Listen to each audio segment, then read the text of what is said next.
નમસ્કાર, આપ જોઈ રહ્યા છો મંતવ્ય ન્યૂઝ અને ગુજરાત એટ 7 સાથે હું છું આપની સાથે નંદની। સમાચારોની શરૂઆત કરીશું। રાજ્યની જનતા માટે રોડ રસ્તા સહિતની શ્રેષ્ઠ માળખાકીય સુવિધા ઉપલબ્ધ કરાવવા રાજ્ય સરકાર કટિબદ્ધ છે, જેના ભાગરૂપે અમદાવાદ મહેસાણા વચ્ચેના 51 કિલોમીટરના હાઈવેને 2630 કરોડના ખર્ચે 8 માર્ગીય કરવાના પ્રોજેક્ટને મંજૂરી આપવામાં આવી છે। કેબિનેટ બેઠકમાં મુખ્યમંત્રી ભૂપેન્દ્ર પટેલ દ્વારા પ્રોજેક્ટને મંજૂરી આપવામાં આવી, જ્યારે આ કામગીરી પૂર્ણ થવાથી उत्तर गुजरातना મહેસાણા, પાટણ તથા બનાસકાંઠા જિલ્લાની પ્રજાને આ સુવિધાનો લાભ મળવાની સાથે વર્ષો જૂની માંગ સંતોષાશે।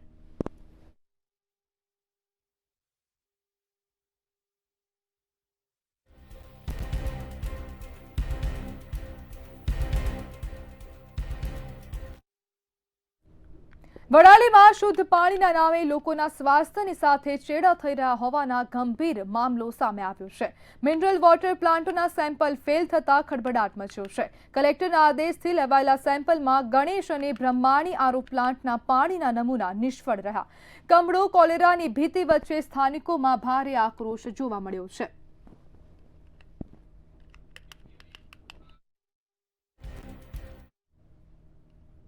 સુરતમાં આવકવેરા વિભાગ દ્વારા મોટી કાર્યવાહી કરવામાં આવી છે। જાણીતા ઉદ્યોગકારના ત્યાં આઈટી દ્વારા દરોડા પાડવામાં આવ્યા। વસંત ગજરા અને ચૂની ગજરાને ત્યાં ઇન્કમ ટેક્સના દરોડા પડ્યા છે।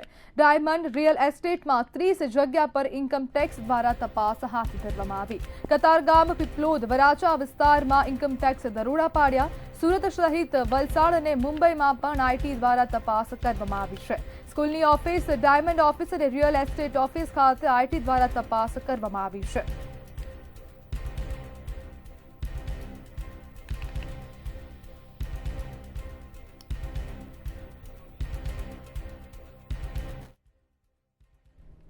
વડોદરાના સમા વિસ્તારમાં આવેલી પોદાર વર્લ્ડ સ્કૂલ સામે જમીન ગેરવપરાશ અને ગેરકાયદેસર ફી વસૂલાતના ગંભીર આરોપો સાથે મોટો વિવાદ ઊભો થયો છે। તો શું છે સમગ્ર મામલો, આવો જોઈએ ખાસ અહેવાલમાં। પોદાર વર્લ્ડ સ્કૂલના વિદ્યાર્થીઓના વાલીઓએ અને વડોદરા પેરેન્ટ્સ એસોસિએશન દ્વારા મ્યુનિસિપલ કમિશનરને રજૂઆત કરી કડક કાર્યવાહીની માંગ કરવામાં આવી છે। વાલીઓનો આરોપ છે કે વડોદરા મ્યુનિસિપલ કોર્પોરેશનના માલિકીના પ્લોટ પર કથિત રીતે દબાણ કરીને ખાનગી ઉપયોગ કરવામાં આવી રહ્યો છે। આરટીઆઈ તથા ડિમાર્કેશન સર્વેમાં ટીપી સ્કીમ નંબર 46 હેઠળના વીએમસીના પ્લોટનો ગેરવપરાશ થતો હોવાનો ખુલાસો પણ થયો છે। આ ઉપરાંત સ્કૂલ દ્વારા ભાડા સહિતના વિવિધ શીર્ષકો હેઠળ વાલીઓ પાસેથી નિયમ વિરુદ્ધ ફી વસૂલાત કરવામાં આવતી હોવાના પણ આક્ષેપ થયા છે। એમાં પ્લોટ નંબર 46 માં આ જે ખરેખર જે ગ્રાઉન્ડ છે એ પ્લોટ નંબર 199 માં બતાવે છે, જે એ લોકોએ ફાળવેલી છે કમ્યુનિટી હોલ માટે। તો એ રીતની મને આ વસ્તુ ખબર પડી અને મેં લગભગ 9 મહિના પહેલા આરટીઆઈ કરી હતી। મેં 2 આરટીઆઈ કર્યા હતા, જેમાં મેં આ બધી વિગતો માંગી હતી।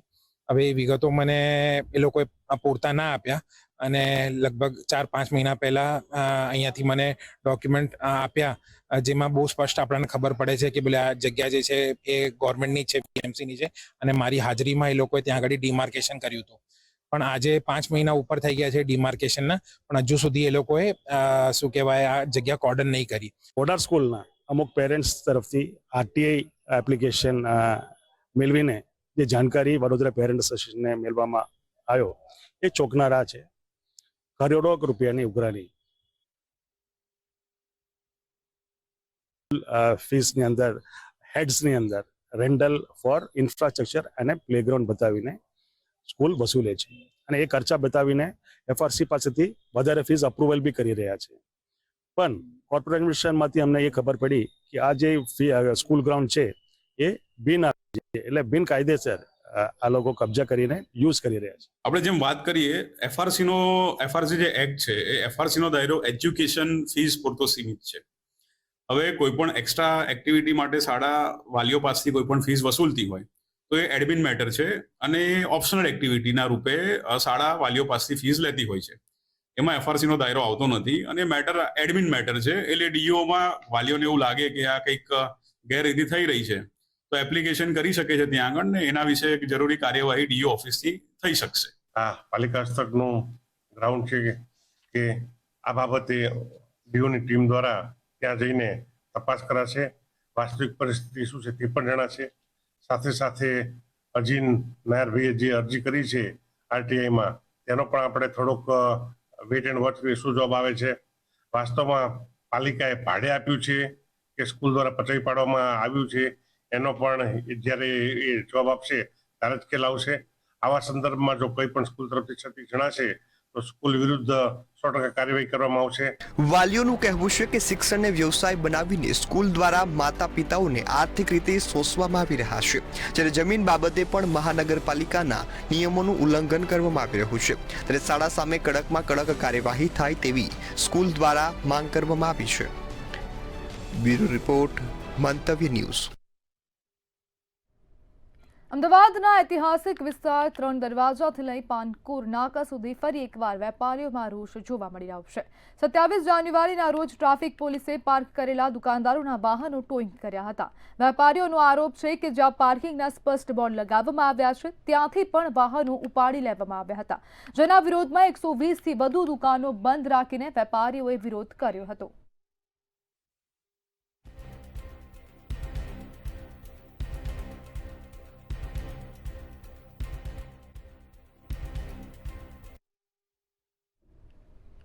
વડોદરા શહેરના પૂર્વ વિસ્તારમાં દૂષિત પાણીની સમસ્યાને લઈને લોકોમાં ભારે રોષ જોવા મળ્યો છે. વોર્ડ નંબર 14ના વાડી વિસ્તારમાં છેલ્લા 1 મહિનાથી નળોમાંથી પ્રથમ 15 થી 20 મિનિટ સુધી દૂષિત પાણી આવતા લોકો પરેશાન છે. સમસ્યાને લઈને વોર્ડ પ્રમુખ સહિત સ્થાનિક રહેવાસીઓ વોર્ડ ઓફિસ પહોંચ્યા અને દૂષિત પાણીની બોટલો સાથે ઉગ્ર વિરોધ પ્રદર્શન કર્યું. અધિકારીઓ હાજર ન મળતા લોકોએ ચેમ્બર બહાર ધરણા કર્યા હતા. આ દરમિયાન પોલીસ દ્વારા કોંગ્રેસ અગ્રણી તીર્થ બ્રહ્મભટ્ટની અટકાયત કરવામાં આવી હતી.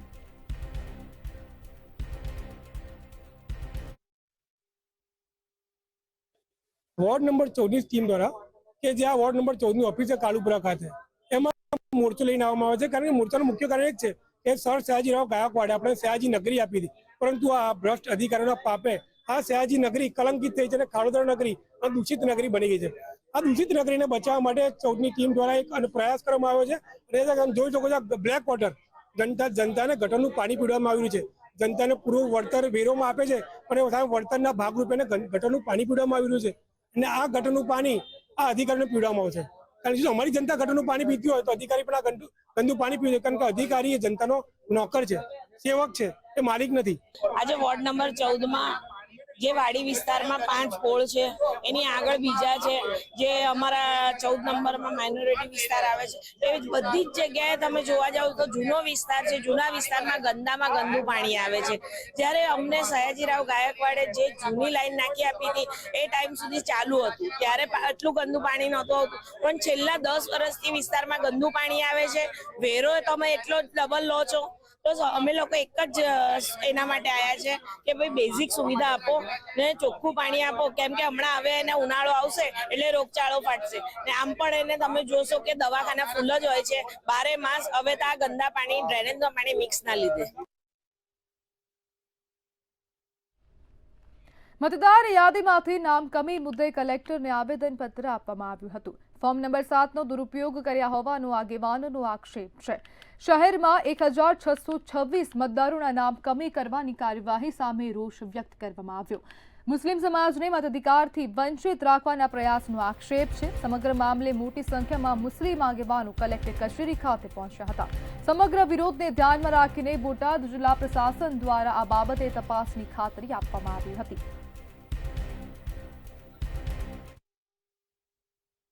છેલ્લા ઘણા સમયથી એસઆઈઆરની કામગીરી ચાલી રહી છે સમગ્ર ગુજરાતમાં અને સમગ્ર દેશમાં. ત્યારે અલગ અલગ જિલ્લાઓમાં એક જ સમાજને ટાર્ગેટ બનાવી અને ફોર્મ નંબર 7 ભરવામાં આવ્યા છે. એમાં મુસ્લિમ સમુદાયના 1660 જેવા નામો બોટાદ શહેરમાંથી કમી કરવામાં આવ્યા છે. રાજ્યના પ્રવક્તા મંત્રી જીતુ વાઘાણીએ કેબિનેટ બેઠકની વિગતો આપતા જણાવ્યું કે અમદાવાદ મહેસાણા હાઈવે પર ટ્રાફિકની સમસ્યા નિવારવા 2630 કરોડના ખર્ચે નવો 4 લેન રોડ બનશે.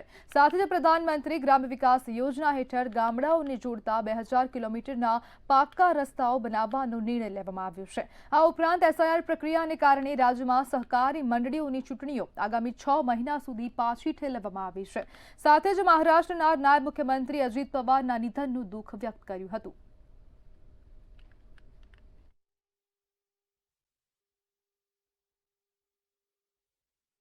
મહારાષ્ટ્રના નાયબ મુખ્યપ્રધાન અજીત પવારજીનું જે અકસ્માત થયું છે સંવેદના અડાલજથી પાલાવાસણા સર્કલ મહેસાણા 2630 કરોડ રૂપિયાના ખર્ચે 8 માર્ગી બનાવવા માટેની માનનીય મુખ્યમંત્રીશ્રીએ મંજૂરી આપી છે. એમની પણ વિશદ ચર્ચાઓ હતી કે આમના કારણે ટ્રાફિકનું ભારણ એ પણ ઘટશે. અમરેલી ખાતે જિલ્લા મધ્યસ્થ સહકારી બેંકના ગેરરીતિના આક્ષેપો લગાવવામાં આવ્યા છે. ભરતી લોન પ્રક્રિયામાં ગેરરીતિના બેંક લિમિટેડના સીઈઓ સામે આક્ષેપો લગાવવામાં આવ્યા છે. સરપંચ પતિ તથા સામાજિક આગેવાનો ગૃહમંત્રીને રજૂઆત કરવા માટે પહોંચ્યા હતા. નાથાલાલ સુખડિયાએ ગૃહમંત્રીને પત્ર લખીને તપાસની માંગ કરી છે. બેંકમાં બોર્ડ ઓફ ડાયરેક્ટરના ઇશારે બોગસ ધિરાણોનો આક્ષેપ કરવામાં આવ્યો છે. કર્મચારીઓની ભરતીમાં કૌભાંડ થયાનો આક્ષેપ કરાયો છે. કુટુંબી સભ્યોની ગેરકાયદેસર ભરતી કરાઈ હોવાનું પત્રમાં ઉલ્લેખ કરવામાં આવ્યો છે. છેલ્લા ઘણા સમયથી મધ્ય સહકારી બેંક એક રાજકીય પારિવારિક અડ્ડો હોય એવું બની ગઈ છે. ખેડૂતોની કહેવાતી બેંકમાં ઘણા બધા એવા બાબતો ભરતી પ્રક્રિયાથી લઈ અને જે લોન છે વગેરે બાબતોની જે અંદર જે ભ્રષ્ટાચાર કૌભાંડો ચાલે છે એ બાબતે રાજ્ય સરકાર શ્રી કેન્દ્ર સરકારના સહકાર મંત્રી શ્રીને મેં લેખિતમાં રજૂઆત કરી છે કે આ બાબતે તપાસ થવી જોઈએ અને આમના પગલાં લેવા જોઈએ. પ્રયાગરાજના પવિત્ર માઘ મેળામાં મૌની અમાવસના પવિત્ર પર્વએ સંતો સાથે થયેલા ઘર્ષણનો મામલો સામે આવ્યો હતો. ત્યારે આ મામલે ગાંધીનગર બ્રહ્મ સમાજના આગેવાનોએ કલેક્ટરને આવેદનપત્ર આપ્યું છે. વૃદ્ધ સંતો સાથે પણ પોલીસે અપમાન કર્યું હોવાનો આક્ષેપ કરાયો છે. સનાતન ધર્મના વડા શંકરાચાર્યનું અપમાન કર્યું છે. સરકાર શંકરાચાર્યની માફી માંગી સન્માનપૂર્વક સ્નાન કરાવે તેવી માંગ કરાઈ છે.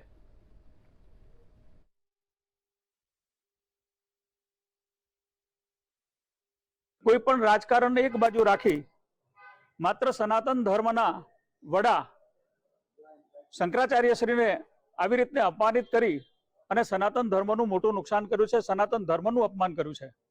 અમારો વિરોધ માત્ર એટલો છે કે શિખા એ સનાતન ધર્મનું માથું છે અને એને પકડી ઘસડતા ઘસડતા લઈ જવાનું, નિર્દોષ બાળકોને મારવાનું કારણ શું છે? વાત અમારી એટલી છે કે શંકરાચાર્યજીની માફી સરકાર માગી લે અને એમને માન સહિત સ્નાન કરાવી અને એમને શિબિરમાં લઈ જાય. સુરતમાં માંડવી ગરેડિયા પુલના કામને પગલે ડાયવર્ઝન આપવામાં આવ્યું છે. પુલના કામને કારણે તરસાડા બાયપાસ ડાયવર્ઝનનો અમલ કરાયો છે. પુલ સાંકડો અને જર્જરિત હોવાથી બ્રિજ બનાવવા માંગ ઉઠી હતી. ત્યારે કોઈ દુર્ઘટના સર્જાય એ પહેલા જ પુલ તોડી યુદ્ધના ધોરણે કામગીરી શરૂ કરવામાં આવી છે અને તંત્ર દ્વારા જાહેરનામું બહાર પાડી આ માર્ગ બંધ કરવામાં આવ્યો છે. ત્યારે કેમ તરફથી આવતા વાહનો તાપી બ્રિજ થઈ માંડવી જઈ શકશે. ત્યારે માંડવી ડેપોમાંથી નીકળતી બસોના રૂટ બદલાતા એસટી વિભાગે ભાડામાં વધારો કર્યો છે.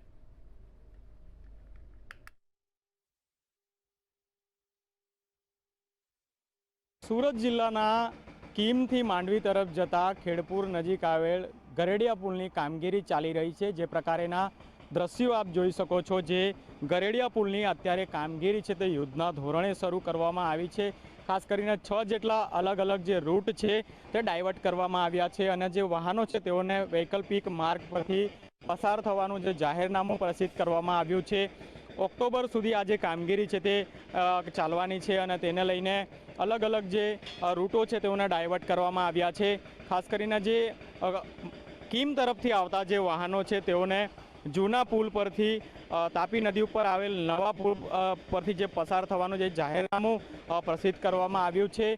સૌથી મહત્ત્વની વાત કહી શકાય કે ખૂબ જૂનો આ પુલ હતો અને જે લોકો છે તેઓની વર્ષો જૂની માંગ હતી એનું હવે નિરાકરણ આવવાનું છે. કારણ કે જે પ્રકારે કામગીરી છે તે કરવામાં આવી રહી છે, જ્યારે આ પુલ છે તે બનીને તૈયાર થશે ત્યારે આ વિસ્તારના લોકો માટે આ પુલ ચોક્કસથી આશીર્વાદરૂપ સાબિત થવાનો છે. પરંતુ સૌથી મહત્ત્વની વાત કહી શકાય કે જે બસોના જે રૂટો ડાયવર્ટ કરવામાં આવ્યા છે, 5 થી 6 જેટલા કિલોમીટરનો ચકરાવો ફરવા માટે હાલ જે સ્થાનિકો મજબૂર બન્યા છે તેને લઈને કહી શકાય કે જે એસટી વિભાગ છે તેમના દ્વારા પણ ભાડામાં છે તે વધારો કરવામાં આવ્યો છે. પરંતુ હાલ તો જે કામગીરી ચાલી રહી છે તે ચોક્કસથી પુલ બનીને તૈયાર થશે ત્યારે આ વિસ્તારના લોકો માટે આશીર્વાદરૂપ સાબિત થશે.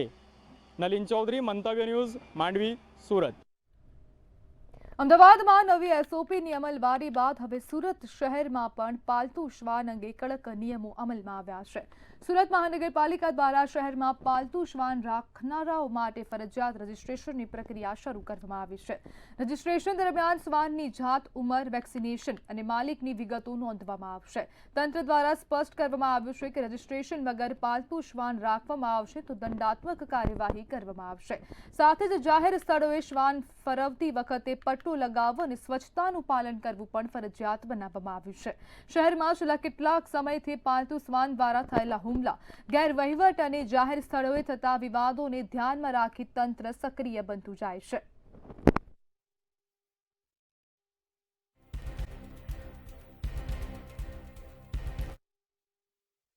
હાલમાં પાલતુ શ્વાનના રજીસ્ટ્રેશનો કરવામાં આવે છે, જેમાંથી આવેલ અરજીઓમાંથી 353 અરજીઓમાં આપણે લાયસન્સ ચૂકવેલા છે, આપેલા છે, જેમાંથી 129 લાયસન્સોને આપણે ફરી પૂર્તતા માટે જે તે ઝોનમાં મોકલેલા છે અને 6 અરજીઓ છે એમને રદ કરેલી છે. આપણે જે પાલતુ શ્વાનના લાયસન્સો નથી લેતા એમને માટે પોલીસ દ્વારા કાર્યવાહી કરવામાં આવે છે, તેમજ કોર્ટમાં એમને રજૂ કરવામાં આવે છે. જૂનાગઢના ચાકવા ગામમાં લઘુમતી સમાજના મતદારોના નામ કમી કરવા માટેની અરજીઓ રજૂ થતા હોબાળો મચ્યો છે. ત્યારે શું છે સમગ્ર અહેવાલ, આવો જોઈએ. રાજ્યભરમાં એસઆઈઆરની કામગીરીનો મોટા ભાગનો તબક્કો પૂર્ણ થઈ ગયો છે, પરંતુ હવે ફોર્મ નંબર 7ને લઈ રાજકીય ઘમાસણ શરૂ થઈ છે. ત્યારે જૂનાગઢ જિલ્લાના માંગરોળ તાલુકામાં પણ વાંધા અરજીઓ રજૂ થતા વિવાદ સર્જાયો છે. ચાખવા ગામમાં લઘુમતી સમાજના 376 મતદારોના નામ કમી કરવા માટે અરજીઓ કરતા હોબાળો થયો છે. અનેક ગામમાં મતદારોના નામ કમી કરવા માટે અરજીઓ કરવામાં આવી હોવાનો આક્ષેપ કરવામાં આવ્યો છે. પરંતુ કોઈ વિઘ્ન સંતોષી કેશોદનો રહેવાસી છે, ભાજપ શહેર ઉપપ્રમુખ પિયુષ કરમટા કરીને, તેના દ્વારા 420 અરજી ફોર્મ નંબર 7 ભરી અને કરવામાં આવી છે. અમારા ગામના બંને વોર્ડમાં 420 નામ કમી કરવા માટેની. એ જો કે અમારા ગામનો રહેવાસી પણ નથી, એને ખબર નથી કઈ કોણ ક્યાં રહે છે, શું છે, છતાં પણ એના દ્વારા અરજી કરવામાં આવી છે. હું ચાખવામાં રહું છું. મારા નામની અરજી કઈ કરી એ મને ખબર છે નહીં, મને કોઈ પણ પ્રકારની ખબર છે જ નહીં. આ તો આજે મને ખબર પડી કે તમારું નામ આવ્યું ને તમારું નામ કેન્સલ થઈ ગયું એ મને ખબર છે નહીં. અમારા ગામમાં બી હિન્દુ સમાજ બી છે, એનું એક પણ નામ કમી કરવામાં આવ્યું નથી. 370 મતદારમાં મુસલમાનને ટાર્ગેટ કરવામાં આવ્યા છે. તો આવું શા માટે થાય છે? મુસલમાનને જ હેરાન કરવામાં શું કરવા આવે છે? બધાયના ફોર્મ હશે, હારે બધાયનું નામ હતું, તો મુસલમાનને જ હેરાન કરવામાં આવે છે. તો અમારી એટલી અપીલ છે કે જેની અરજી કરી છે એની ઉપર કાયદેસરના પગલાં લેવામાં આવે. બહુજન સમાજ છે, બીજી બી જ્ઞાતિ છે, એના એક પણ નામ કમી નથી થયા અને મુસલમાન સમાજના જ નામ કમી થયા છે. અમારી સમાજને ક્યાંક ટાર્ગેટ બનાવી અને અમારા નામ મતદાર યાદીમાંથી કાઢીને અમારી પાસેથી મતદાન કરવાનો અધિકાર છીનવાનું કોશિશ કરી રહ્યા છે. મતલબ કે ફોર્મ કોઈ એક વ્યક્તિએ જ અથવા એક પાર્ટીએ રજૂ કરેલા છે અને ભાજપનું કહું તો એમાં કોઈ ખોટું પણ નથી, કેમ કે એમાં એનું જ રાજકીય સમાયેલું છે અને આની ખાસ કરીને તપાસ થવી જોઈએ. અને જે લોકોએ ગેરકાયદેસર આ રીતે ફોર્મ રજૂ કર્યા છે અને જીવિત જે હયાત મતદારો છે એના નામ રદ કરવા માટે જે પ્રોસેસ કરેલ છે, કૃત્ય કરેલ છે, એની સામે તપાસ થઈ અને એની સામે કાયદેસરના પગલાં લેવા જોઈએ. એ શહેરની કામગીરી માંગરોળ તાલુકામાં સારામાં સારી થઈ છે, પરંતુ અમુક સ્થળાંતર કરીને ગયા હોય, અમુક ગુજરી ગયા હોય, એના નામ પણ અમને જાણવા મળ્યું કે એના નામ પણ ચાલુ છે. એટલે જે ગુજરી ગયા છે, સ્થળાંતર કરીને વહી ગયા છે, ક્યાંય ધંધાર્થે બહાર ગયા છે, એના જ ફોર્મ ભરાણા છે ને એના ફોર્મ રજૂ કરવામાં આવ્યા છે. એટલે કોઈ એમાં જે આક્ષેપ કરવાવાળા ખોટા આક્ષેપો કરે છે એને કંઈ લેવા દેવા નથી. એને તો ગમે એમ કરીને સરકારનો ને ચૂંટણી પંચનો વિરોધ જ કરવો છે. જ્યારે માંગરોળ શહેર કોંગ્રેસ પ્રમુખે આક્ષેપ કર્યો છે કે ભાજપના ઇશારે આગામી ચૂંટણીને ધ્યાનમાં રાખીને આ નામો કમી કરવામાં આવી રહ્યા છે, તો બીજી તરફ માંગરોળના ભાજપના ધારાસભ્ય ભગવાનજી કરગઠિયાએ કહ્યું હતું કે કોંગ્રેસ ખોટી આક્ષેપબાજી કરી રહી છે. આમ જૂનાગઢ જિલ્લામાં પણ હાલ ફોર્મ નંબર 7ને લઈ રાજકીય ગરમાવો ચરમસીમાએ પહોંચી ગયો છે. બ્યુરો રિપોર્ટ, મંતવ્ય ન્યૂઝ. સમાચારમાં આગળ વાત કરીએ તો મહેસાણા ખાતેથી સમાચાર સામે આવી રહ્યા છે, જેમાં ધારાસભ્ય સાથે ગેરવર્તન કરવામાં આવ્યું. હોટેલ માલિકે ધારાસભ્યની સાથે ગેરવર્તન કર્યું છે. ધારાસભ્ય મુકેશ પટેલની સાથે ગેરવર્તન કરવામાં આવ્યું છે. મહેસાણા ખાતેથી આ સમાચાર સામે આવ્યા. ધારાસભ્ય મુકેશ પટેલ વોશરૂમ જવા માંગતા હતા અને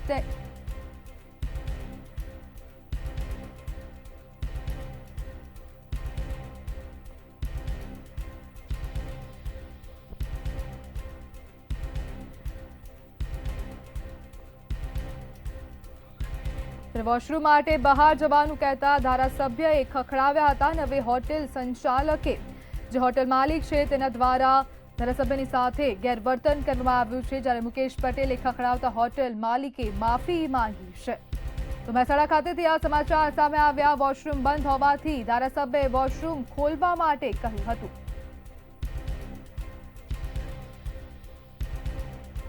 હોટેલ સ્ટાફ એમએલએને વોશરૂમ માટે બહાર જવાનું કહ્યું હતું ને તે બાદ હવે ધારાસભ્યની માફી પણ માંગવામાં આવી છે. મહેસાણાના હોટેલ માલિકનું ગેરવર્તન જોવા મળી રહ્યું છે. ધારાસભ્ય મુકેશ પટેલની સાથે ગેરવર્તન કરવામાં આવ્યું છે. તો મહેસાણાથી આ સમાચાર સામે આવ્યા છે, જેમાં ધારાસભ્ય મુકેશ પટેલ વોશરૂમ જવા માંગતા હતા.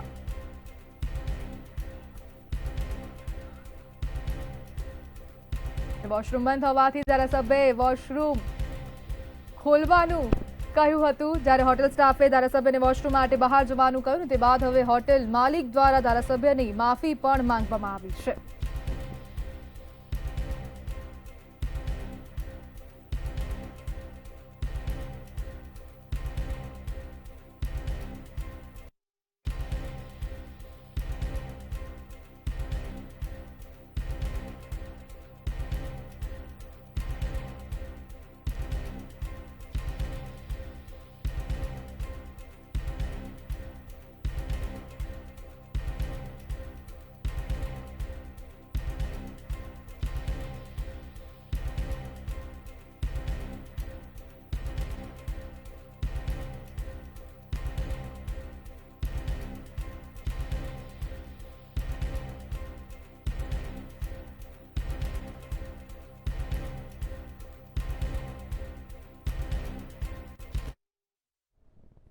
તો સુરતના પાંડેસરાથી સમાચાર સામે આવી રહ્યા છે. લૂમ્સના કારખાનામાં આગ લાગી છે.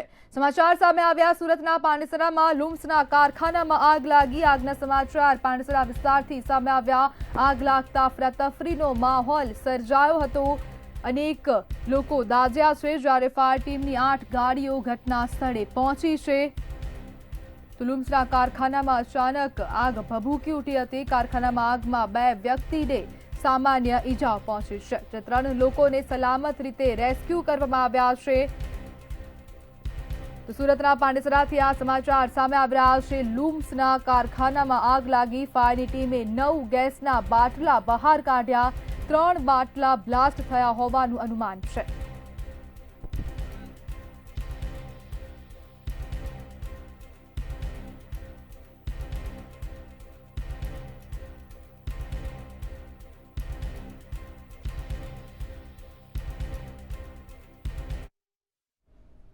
તો સુરત એસઓજી દ્વારા મહત્વપૂર્ણ કામગીરી કરવામાં આવી છે. નોન બ્રાન્ડેડ ચીઝનો જથ્થો જપ્ત કરવામાં આવ્યો છે. સમાચાર સામે આવ્યા સુરત ખાતેથી, જ્યારે સરથાણામાંથી ચીઝ એનાલોગ દૂધના માવાનો જથ્થો પણ ઝડપી પાડવામાં આવ્યો. દૂધનો માવો 89 કિલો જથ્થો જપ્ત કર્યો છે. જ્યારે ચીઝ એનાલોગ દૂધનો માવાનો જથ્થો જપ્ત કરવામાં આવ્યો છે અને પરીક્ષણને અર્થે લેબોરેટરીમાં મોકલવામાં આવ્યો. રિપોર્ટ આવ્યા બાદ કાયદેસરની કાર્યવાહી હાથ ધરવામાં આવશે. તો એસઓજી દ્વારા મહત્વપૂર્ણ કામગીરી કરવામાં આવી છે. એસઓજીએ નોન બ્રાન્ડેડ ચીઝનો 540 કિલોનો જથ્થો જપ્ત કર્યો છે, જેમાં સરથાણામાંથી ચીઝ એનાલોગ દૂધના માવાનો જથ્થો જપ્ત કરવામાં આવ્યો. ત્યારે દૂધનો માવો 89 કિલો હોવાનું સામે આવ્યું છે. એસઓજી પોલીસ દ્વારા સરથાણા પોલીસ સ્ટેશન વિસ્તારમાંથી ડુપ્લિકેટ પનીરનો જથ્થો પકડેલ છે. સર, એમાં શું હકીકત છે?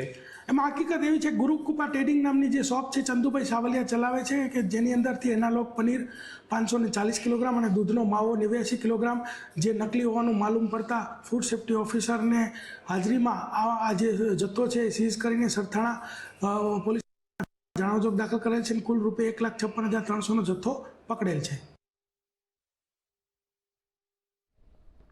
તો ગુજરાત@7 માં હાલ બસ આટલું જ. વધુ માહિતી માટે જોતા રહો મંતવ્ય ન્યૂઝ. નમસ્કાર.